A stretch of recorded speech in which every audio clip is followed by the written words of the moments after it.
Hi, I'm Sam. Welcome to Empower Capital. Today, I want to talk to you about Roth versus traditional. Which one is better? I'm going to break down each of these two about the traditional IRA, 401k, 403b. These are the names they call them in the US. In Canada, UK, and other parts of the world have similar structure as well, but maybe different names. So please comment, let me know what country you are listening from. But before I get to that, I want to remind you this is for educational purposes only.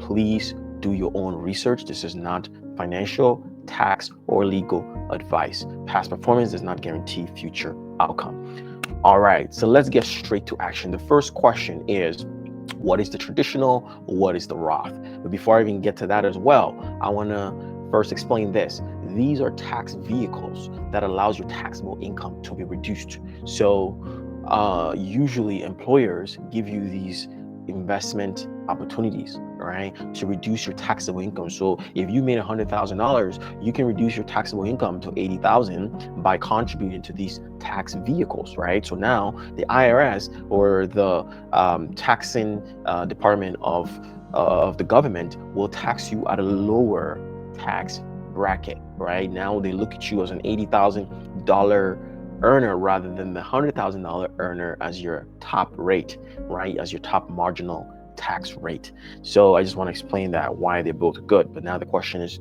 what are these two and which one is truly better? I'll leave it to you to decide, and I'll give my own opinion as well. So let's get straight to action. So the traditional IRA, right, before 59 and a half, if you touch it, right, this is income that is tax deferred. So it means you can put income, portion of your income into it, tax deferred. So you're not being taxed now, you get taxed later in the future when you get it in retirement, right? So if you touch it before 59 and a half, you get hit with a 10% penalty plus income taxes, unless you use the few exceptions that they give. What are the exceptions? One is first time home buyer, right? They allow you up to $10,000 you can take out, right?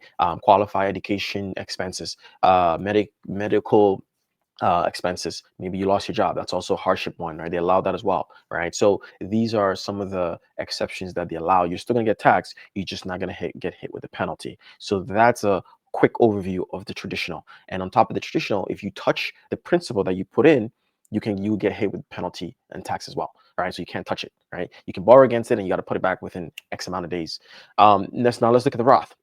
The Roth 401k, IRA, or 403b. 403b is just for non-for-profits, right? So you contribute less money because you're getting taxed right away, right? So that's the only thing. It's not really negative, but it's the only downside, right? You're working, you're investing with less money because you're getting taxed right away. All right. So that's why when I was in public accounting, me and my colleagues and buddies, we used to have this discussion, which one was better. A lot of them believe the traditional was better because they have more money to invest. And the other reason why they thought the traditional was better was because if the tax rates was going to be lower in the future, then the traditional will be better because they're going to get hit at a lower tax in the future, right? So these are some of the reasons why they believed, some of my colleagues, including myself, we believed that it was better to use the traditional tax vehicle.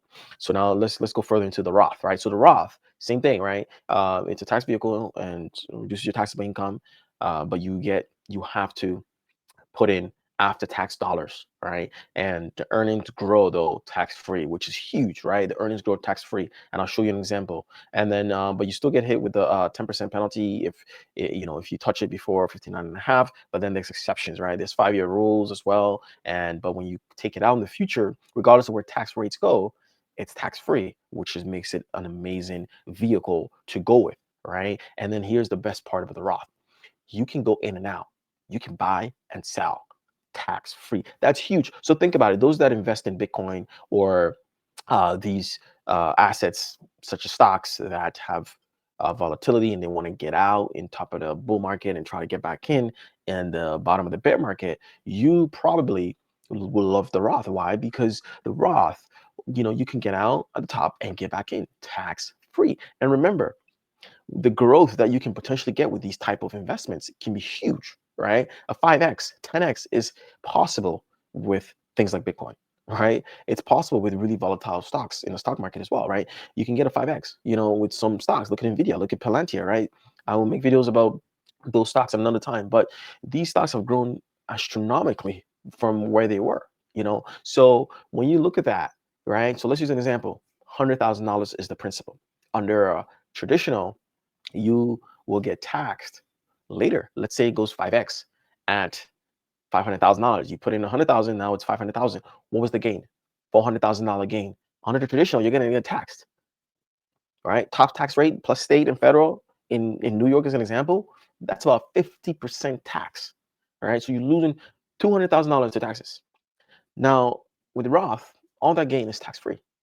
So it's probably one of the amazing vehicle those that are in those industries, highly volatile, high growth assets like Bitcoin and high volatile stocks and technology stocks, right?